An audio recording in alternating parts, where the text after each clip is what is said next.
73 minutes de surveillance, 94 secondes de destruction. Le conflit entre la Russie et l'Ukraine ne commence pas en 2022. 2014. Après le soulèvement pro-européen en Ukraine, Euromaïdan, la Russie annexe la Crimée, une région ukrainienne stratégique sur la mer Noire, et soutient des insurgés séparatistes dans l'est de l'Ukraine, région du Donbass, Donetsk et Luhansk.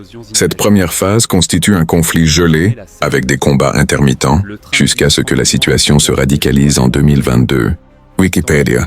En février 2022, Vladimir Poutine lance une invasion à grande échelle de l'Ukraine, qualifiée de « opération militaire spéciale » par Moscou.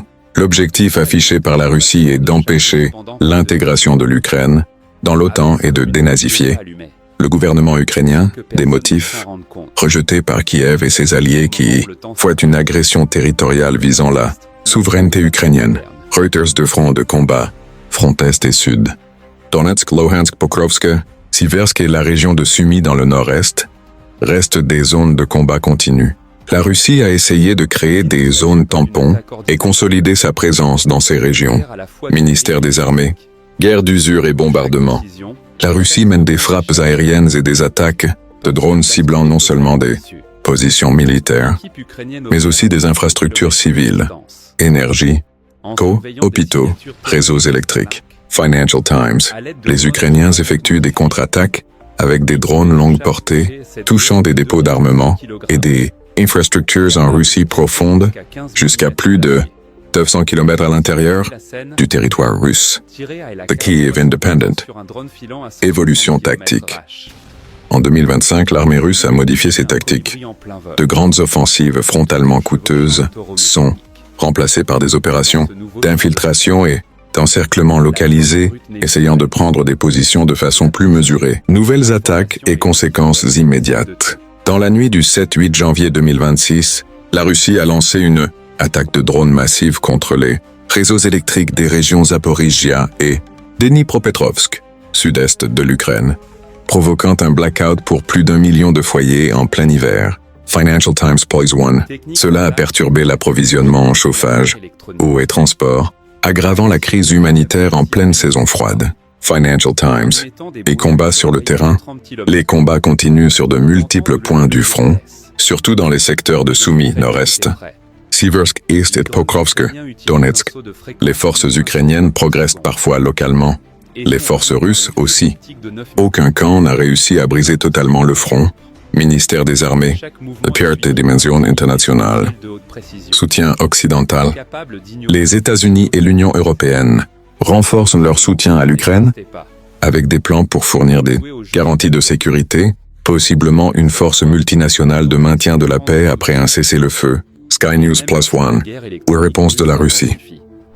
Moscou a condamné ces plans, affirmant que toute présence militaire occidentale en Ukraine serait une cible légitime. Reuters. Diplomatie et perspective de paix. Le président ukrainien, Volodymyr Zelensky, a déclaré qu'un conflit peut potentiellement se terminer dans les 6 prochains mois, tout en poursuivant les négociations avec les puissances alliées. Meja, Noviny Ukrainy. De son côté, Vladimir Poutine affirme croire en une victoire russe, rendant les discussions complexes. Les pertes des forces russes sont extrêmement élevées, avec des dizaines de milliers de soldats tués ou blessés depuis 2022, chiffre rapporté par l'état-major ukrainien. The Kyiv Independent. De nombreuses pertes matérielles et aériennes ont aussi eu lieu des deux côtés, Chars Avions Drones. The Kyiv Independent. 6. Pourquoi la guerre continue? Et parité militaire. La Russie et l'Ukraine ont atteint une parité relative sur le champ de bataille, où aucun des deux camps n'a suffisamment de force pour un affrontement décisif. Cela explique pourquoi les fronts restent bloqués sur de larges zones, avec des gains territoriaux lents. Pour la Russie, la guerre est présentée comme une lutte pour la sécurité contre l'OTAN et l'Occident. Pour l'Ukraine, il s'agit de défendre sa souveraineté, son intégrité territoriale et son droit à choisir ses alliances. Reuters climatiques extrêmes. Reuters. Civils pris entre deux feux. Les civils ukrainiens vivent sous des bombardements réguliers, avec de lourdes pertes humaines et des déplacements massifs de population. Les attaques contre les infrastructures essentielles accentuent les difficultés en matière d'énergie, Soins de santé, transport et logement. Financial Times. Crise humanitaire renforcée en hiver. Les pénuries d'électricité et d'eau lors de la saison froide aggravent la souffrance des populations civiles qui doivent faire face à des coupures de chauffage et des conditions climatiques extrêmes. Reuters, les experts identifient plusieurs scénarios. Escalade du conflit, avec l'implication accrue de forces internationales, ou un changement tactique majeur. Cessez-le-feu négocié, avec de possibles garanties de sécurité pour l'Ukraine et un retrait progressif des forces russes. Guerre prolongée, sans victoire claire, avec combats intermittents et négociations lentes. La guerre en Ukraine reste très active à début 2026. Elle combine des opérations militaires intenses sur plusieurs fronts, une dimension internationale croissante et des conséquences humanitaires graves, notamment après des attaques ciblant les infrastructures civiles. Les perspectives de paix sont discutées, mais aucune solution définitive n'a encore émergé. Attaque de drones russes sur le réseau électrique ukrainien. Le 8 janvier 2026, la Russie a mené une attaque importante avec des drones contre les réseaux électriques des régions de Zaporizhzhia et Dnipropetrovsk. Cette offensive a plongé plus d'1 million de ménages dans le noir en plein hiver, perturbant le chauffage, l'eau, les transports publics et même le fonctionnement des hôpitaux, malgré des protections officielles pour les établissements essentiels. Ce blackout est l'un des plus sévères depuis le début de l'invasion en mai 2022, avec des réparations toujours en cours. Financial Times. Dans la même vague d'attaques, l'armée russe a ciblé des infrastructures énergétiques clés, un mode d'action récurrent qui vise à fragiliser l'économie et la vie quotidienne en Ukraine. Russia Matters. Et un câble de fibre optique plus fin qu'un cheveu humain. C'est la démonstration éclatante que l'intelligence, la précision et la physique pure peuvent surpasser la force brute.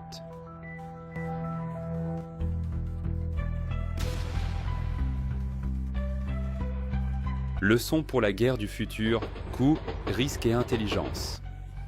Toute force engagée dans un conflit doit intégrer une réalité incontournable. Chaque minute de retard, chaque défaillance logistique représente des millions gaspillés et peut faire basculer l'avantage du côté de l'ennemi.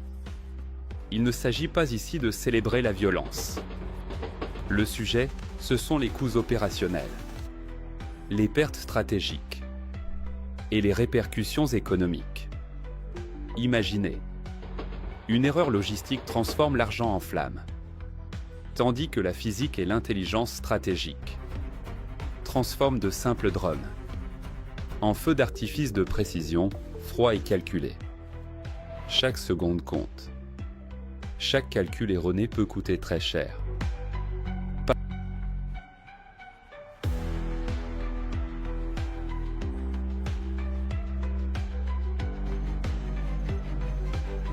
Panorama plus large, guerre et paix. Le cas ukrainien montre que la technologie et la stratégie moderne peuvent infléchir le cours d'une bataille, mais que le facteur humain demeure déterminant. Mini-récit. L'équipe de drones ukrainienne n'est pas composée de simples opérateurs. Ce sont aussi des ingénieurs et des stratèges, qui combinent physique, créativité et intelligence tactique pour produire un impact stratégique majeur. Comme des artisans façonnant un levier minuscule capable de déplacer une masse énorme. À froid, l'analyse est sans appel. Les coûts, les risques et les conséquences sont immenses. Et cela renforce une évidence souvent oubliée. Préserver la paix et éviter l'escalade reste la priorité absolue, car aucune avancée technologique ne compense réellement le prix humain d'un conflit prolongé. Intelligence contre puissance de feu.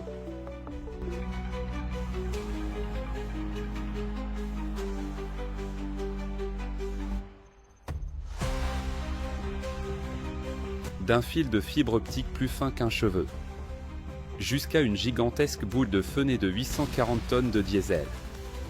Cet épisode rappelle qu'en guerre moderne, l'intelligence et la science peuvent dépasser la force brute traditionnelle.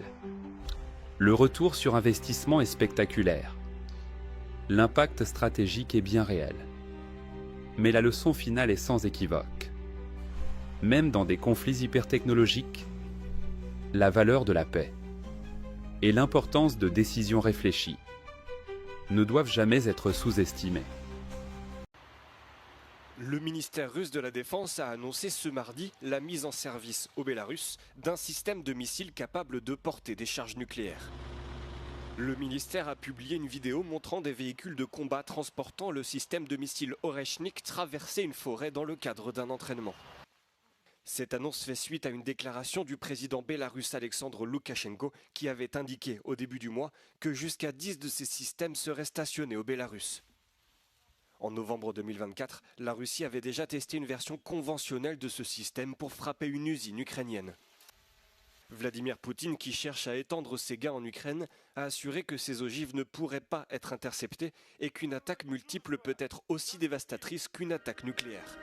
Il a également averti l'Occident que Moscou pourrait utiliser l'Oreshnik contre les alliés de Kiev qui lui ont permis de frapper le territoire russe avec des missiles à longue portée.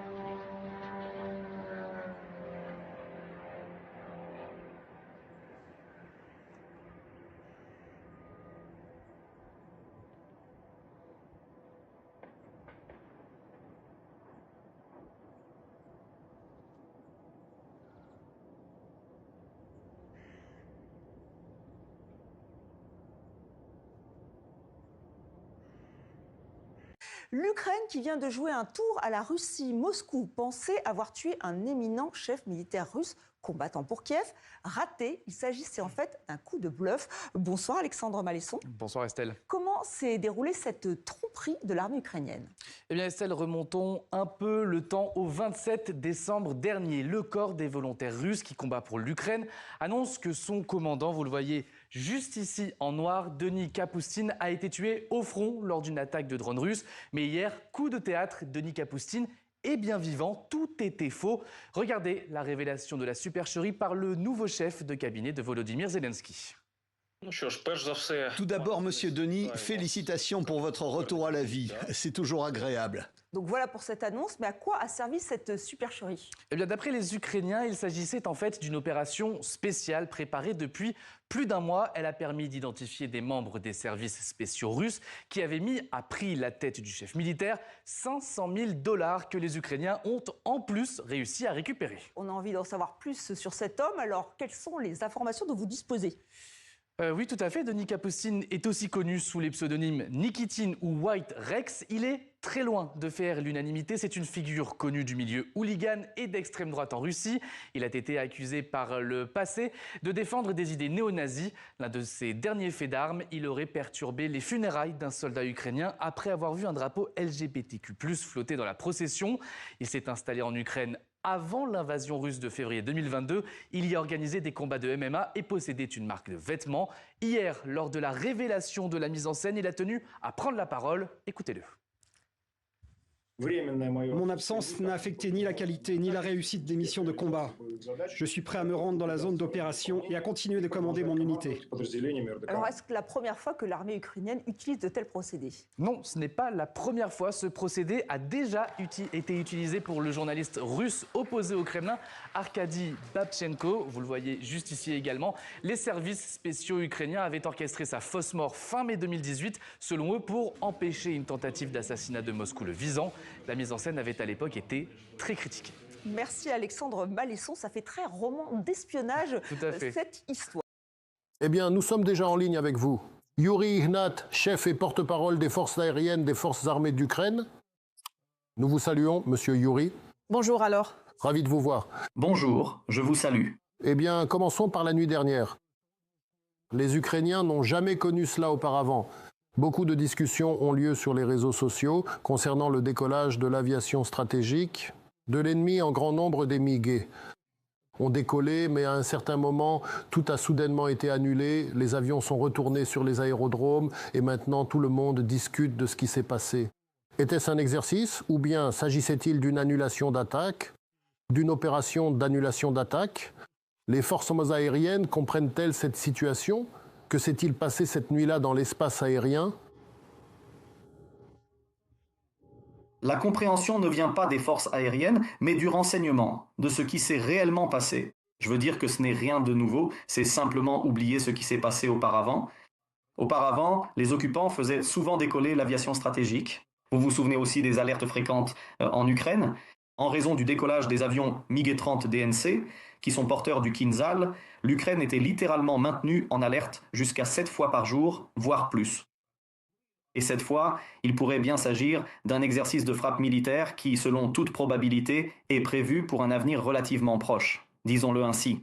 Parce que nous sommes effectivement entrés dans la nouvelle année sans frappe massive de l'ennemi, ce qui est notable. Oui, pendant la nuit du Nouvel An, nous avons eu à faire face à près de 200 drones, ce qui représente un nombre considérable, et il y a eu également environ une centaine de moyens d'attaque aérienne supplémentaires. Chaque nuit depuis le 1er janvier, notre pays est attaqué.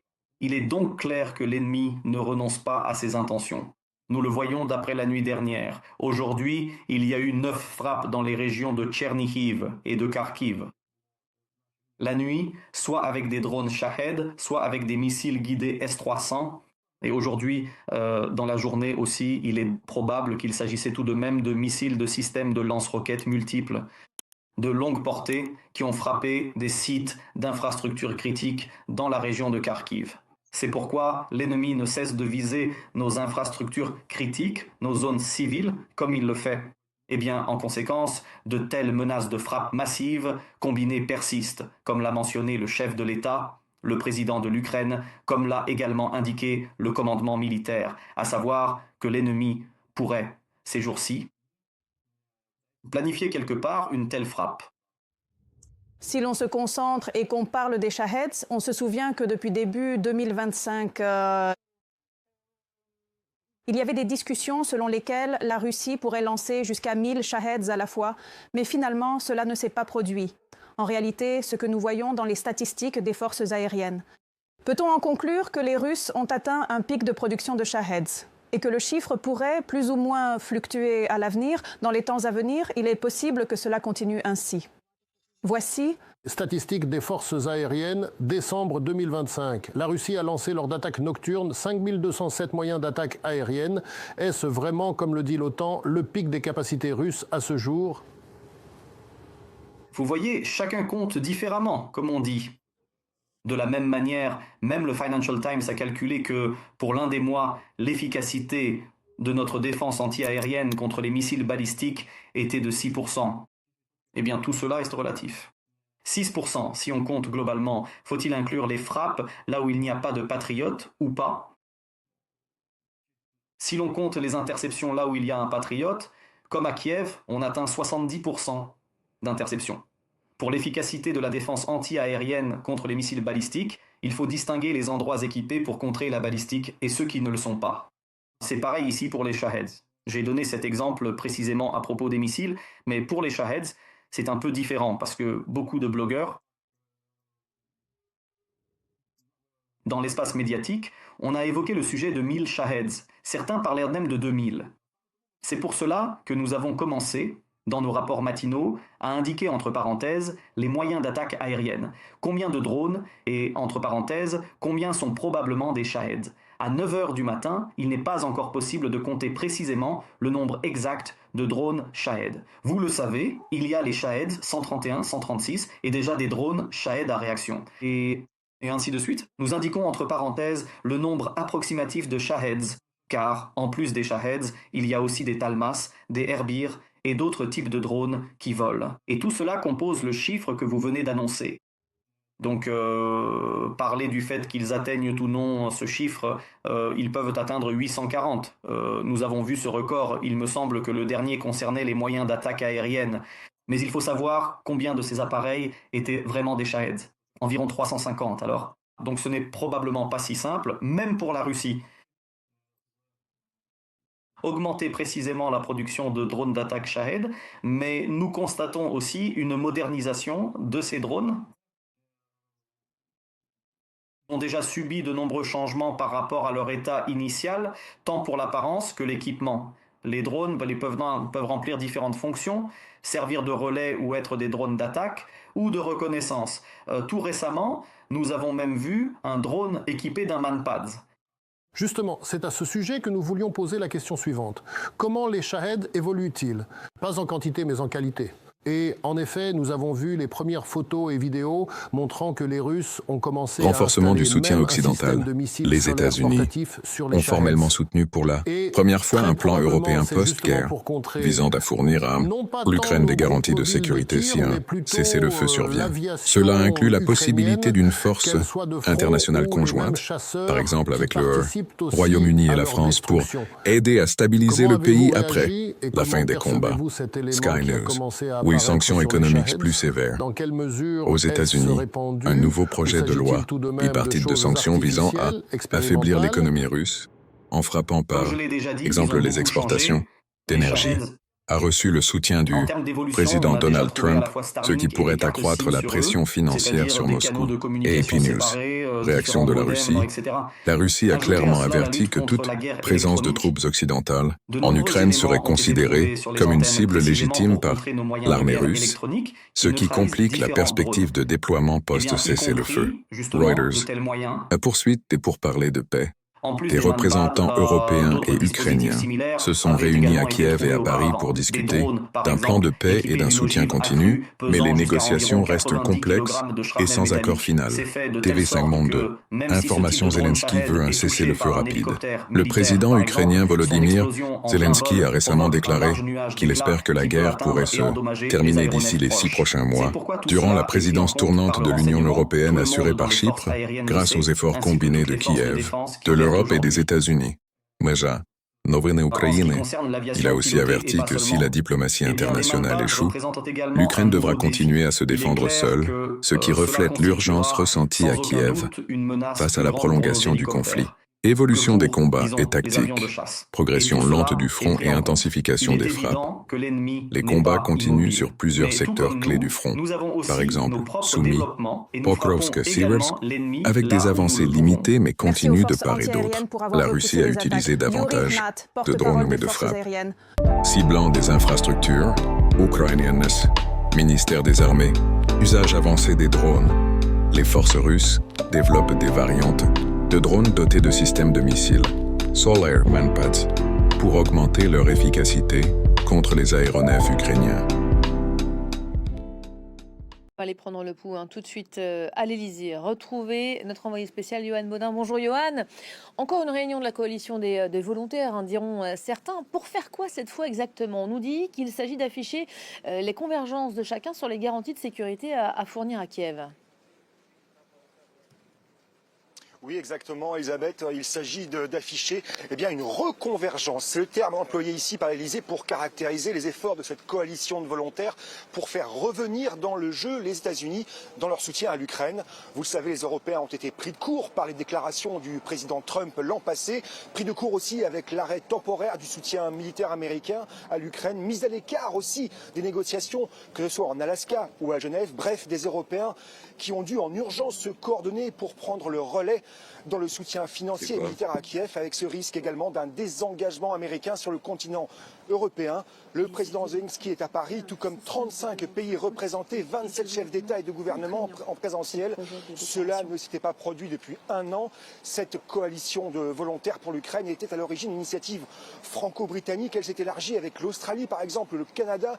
Et cette fois-ci, c'est l'émissaire américain Steve Witkoff qui sera présent, tout comme Jared Kushner, le gendre de Donald Trump, pour les États-Unis, ainsi que le commandant suprême des forces américaines en Europe. Reconvergence donc aussi pour soutenir les intérêts ukrainiens, tant les conditions d'un cessez-le-feu et d'un éventuel accord de paix dans les négociations entre Américains et Russes étaient défavorables aux Ukrainiens, avec ces conditions fixées par le Kremlin, comme par exemple la volonté de s'accaparer des territoires qui n'ont pas été conquis militairement dans le Donbass. Il va donc être question de ce cessez-le-feu, sur quelle ligne de front et des garanties pour qu'il soit respecté.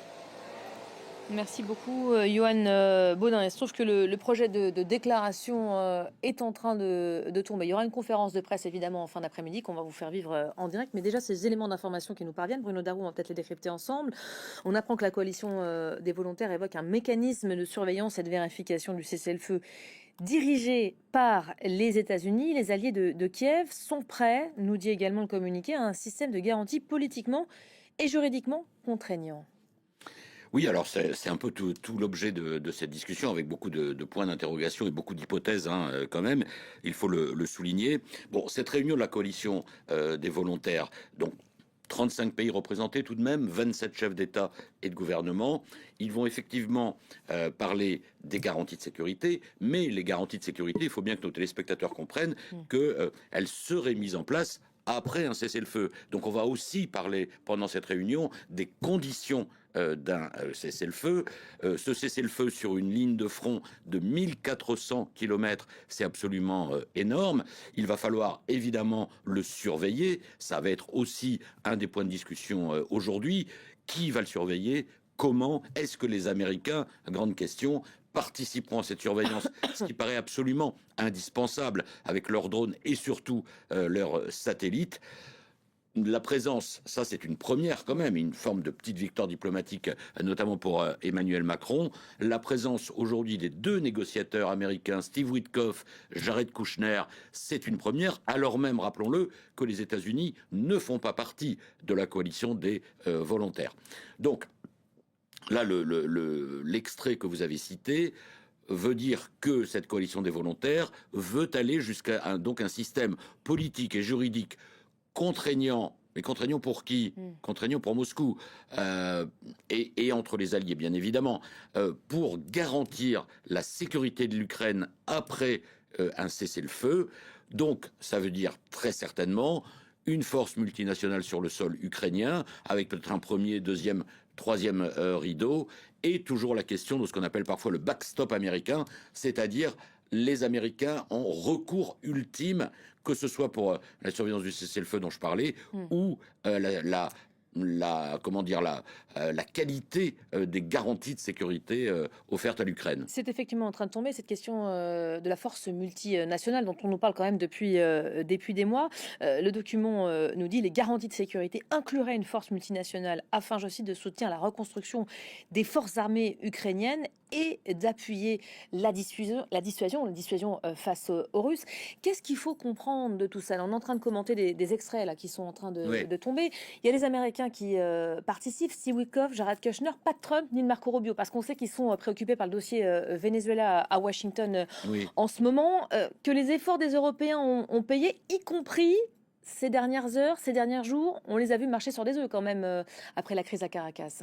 Alors, oui, il y a deux choses en fait. Il y a effectivement là tout de suite, ces dernières heures, ces derniers jours, vous savez, les relations diplomatiques, parfois, c'est compliqué, tortueux. Il faut parfois avaler des couleuvres au nom de la réelle politique. C'est un peu ce que font les Européens sur le dossier vénézuélien. C'est-à-dire qu'ils ne condamnent pas trop fortement le coup de force de l'administration Trump.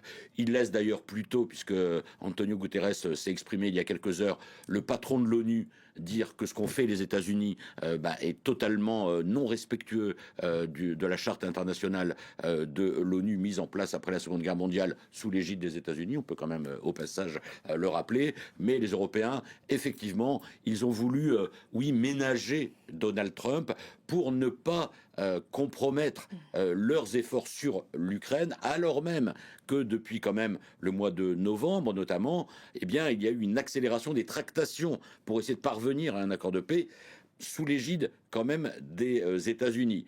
Donc ça s'appelle de la réelle politique. On ne frappe pas trop fort. Certains discuteront de la qualité de cette faible condamnation. Par exemple, ce matin, l'ancien président François Hollande a expliqué qu'il aurait fallu être beaucoup plus ferme vis-à-vis de Donald Trump. Certains estiment que c'est une erreur de ne rien dire. Oui, voilà. On ne peut pas dire qu'ils n'ont rien dit, puisque alors Emmanuel Macron, dans un premier temps, s'était félicité qu'un dictateur soit tombé, et ensuite il a désavoué la méthode. Certains ont dit, dont François Hollande d'ailleurs, il aurait mieux valu commencer par dire ça, et ensuite dire, bon, un dictateur est quand même tombé. Mais si vous voulez, il n'y a pas de lien direct, évidemment, entre le Venezuela et l'Ukraine. Le point direct, c'est l'administration Trump. Il ne faut pas trop les fâcher si on veut les garder à bord de l'Ukraine, parce que cette coalition des volontaires, si on se replace il y a quelques mois, ça a été mis en place sous l'égide de la France et de la Grande-Bretagne, les deux pays dotés de l'arme nucléaire et d'une armée qui tient la route, si j'ose dire. C'était quand même à l'époque, il faut s'en souvenir, au mois de mars dernier, pour éviter que les États-Unis ne lâchent l'Ukraine. L'expression a d'ailleurs été employée hier par un conseiller diplomatique de l'Élysée. Donc, de ce point de vue, on peut dire que beaucoup de chemin a été fait quand même depuis quelques mois. Il y a beaucoup de gens qui disent « Ah, ces réunions, ça sert pas à grand-chose, c'est du blabla, etc. » Mais néanmoins, ils ont réussi à réaffirmer un soutien à l'Ukraine et surtout, même pas un an après la création de cette coalition des volontaires, ils arrivent à faire en sorte que les négociateurs américains viennent quand même participer à cette réunion de la coalition des volontaires. Et finalement, ils ne vont pas dire concrètement qu'il s'agisse du cessez-le-feu ou des garanties de sécurité. Ils ne vont pas dire concrètement il y aura tant de troupes là, ils se déploieront de telle ou telle manière. Évidemment, on ne va pas donner toutes ces informations aux Russes. Mais l'objectif de la réunion d'aujourd'hui, de la part de la coalition des volontaires, c'est de dire oui, il y a reconvergence, comme ça a été évoqué, c'est le terme de l'Élysée, entre Européens, Américains et Ukrainiens. On se reconnecte. La coalition des volontaires va dire, en gros, bah voyez, nous, on est prêts, nos chefs d'état-major travaillent ensemble. Pression sur la société et l'économie. Les attaques répétées ont réduit la production d'énergie ukrainienne de près de moitié depuis le début de la guerre, avec de fréquentes coupures de courant et des dégâts coûteux au réseau. Russia Matters. Tension de ressources humaines. La Russie est confrontée à des difficultés pour mobiliser suffisamment de soldats pour continuer la guerre, ce qui pèse sur son effort militaire. De Moscow Times, le conflit reste actif et intense, avec des combats sur plusieurs fronts et une guerre d'usure en infrastructures. Les attaques russes contre les civils et les infrastructures continuent, notamment sur les réseaux électriques. Le soutien international à l'Ukraine se renforce, mais les négociations de paix n'ont pas encore abouti à un cessez-le-feu. Et la possibilité d'une fin du conflit d'ici mi-2026 existe, mais dépend largement de l'issue des discussions diplomatiques et du soutien international. En appui de Kiev par rapport à la situation du printemps dernier.